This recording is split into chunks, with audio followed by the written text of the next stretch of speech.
Ain't no Africans trying to talk to me. They all act funny towards me, but they do be messing with the white people. And I'm like, bruh, that's a real thing. This same lady who wouldn't even give me a conversation was being chased down by a white man, laughing and giggling. I couldn't believe it. Why don't y'all like us? Africans hate Black Americans. A lot of people saying that don't actually know where that idea comes from. They're reacting to a clip or a comment and trying to turn that into an entire narrative. You'll hear people say things like, Africans don't respect us, they look down on us, or they think they're better than us. But when you actually slow down and look at what those claims are based on, you'll notice that it's not even about real personal experiences. It's social media clips, secondhand stories, or stereotypes that got repeated so much that now they seem factual. And the problem with that is, you're taking the actions of a few individuals and putting it on an entire group. That's the same logic that gets used against us every single day. Alright, so let me be clear. Some of us have had experiences where Africans have looked down on us. We've been stereotyped and we've been talked about like we're lazy, uneducated, or don't know our history. And that stuff is real. I'm not denying that. You Black Americans, you feel so entitled. Over what? The next right. Lazy ass motherfuckers. Oh, yes, yeah. Go get some job. You like to live on welfare. My tax money is taking care of you equally if you don't know that. Fool. Keep it up. Bullshit. But at the same time, we've also seen the other side of this where Africans have experienced disrespect from us too. We gotta be honest. They've been mocked because of their accents, treated like outsiders, and talked to like they're not really Black. All right, what is the worst accent in the entire world? African. The African accent? Why is that? You can't understand what you're saying. Wait, what? When I was in school and our main teacher was out and we got an African substitute, especially one with a heavy accent, the moment they opened their mouth, the whole class already knew we were about to take advantage. Kids started walking out the room, bringing in girls from other class periods, talking crazy, cursing them out, pretty much doing whatever, just straight disrespect. But the second our regular teacher came back, all of a sudden everybody was on their best behavior, everybody was quiet, things went back to normal like nothing ever happened. And I'm not saying that to justify it at all, I'm just being honest. And I know a lot of y'all can relate to what I'm saying. And what ends up happening is both sides take those experiences and instead of keeping them on the individual level, they put it on the entire group. This is one of the parts a lot of people don't want to talk about, but it really matters. A lot of African countries went through colonization, and that didn't just affect land or resources. It affected how people saw themselves and how they saw other Black people. We gotta remember, colonization taught hierarchy. It taught proximity to Europe with superiority, and anything associated with Blackness coming from America was something to distance yourself from and be ashamed of. So for some Africans, those ideas got passed down. Not because they personally came to those conclusions themselves, but because that was one of the effects of colonization. They were taught those things before they even met any Black American. And we were taught lies about Africa too, that it was uncivilized, backwards, or something to be ashamed of. Can someone please tell me why I thought Africa looked like this?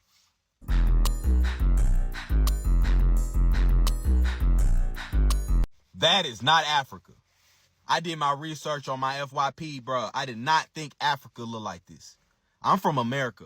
Don't press me. So from both directions, we were fed misinformation about each other from the same system. And then people want to act surprised when there's confusion, tension, or misunderstanding. But we gotta remember, one of the reasons that system was created was to cause division. That was one of its sole purposes. So we should never expect it to be anything else, or expect it to somehow become a bridge to unity. Another part of this conversation that we can't ignore is Africans that immigrate to the US come at a completely different starting point. They come with a clear goal: work hard, stay out of trouble, and build something. We don't have that same starting point. And before somebody twists that, I'm not using it as an excuse, and I'm not saying that we don't work hard, because we do. That argument always comes up and it completely misses the point. The difference isn't effort, it's position. Africans are coming into a system at a different moment, with a different relationship to it. We did not immigrate here. We were locked into a system that has spent generations working against us. And yes, Africans are still seen as Black in the eyes of the oppressor. That doesn't change. But coming in as an immigrant versus being born into a caste that was already targeted and restricted for centuries is not the same experience. So sometimes we get judged without the full context being understood. And sometimes we judge back thinking arrogance when it's really just a lack of shared experience. A lot of Nigerians that travel abroad got this talk from their family,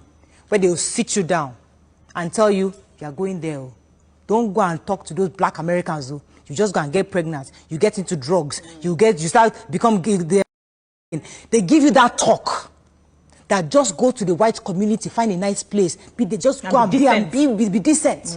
Stay with the white people. Another point that we can't ignore is social media took all of this and made it 20 times worse. It pushes the most extreme clips, the most disrespectful comments, and the most ignorant opinions. And people start building their entire worldview around that. Nobody's boosting everyday interactions when we get along and actually work together. Conflict is what gets engagement, so that's what gets pushed the most. And after a while, people start thinking that the loudest voices represent everyone. And that's not the case at all. Because the truth is, most Africans don't hate us. And a lot of us don't hate them either. Most of us just don't really know each other like that. When there's distance, stereotypes fill the gaps. Like I said in one of my previous videos, hatred grows in distance, not proximity. I spent all my early life wanting to become like African American, bro. I loved watching Nino Brown. I wanted to be just like Nino Brown. I used to be walking around in Africa with a band-aid under my eye because I wanted to be like Nelly. I only saw posters, just off of posters alone, found him to be so cool. Africans have always loved Black Americans. We've always admired Black Americans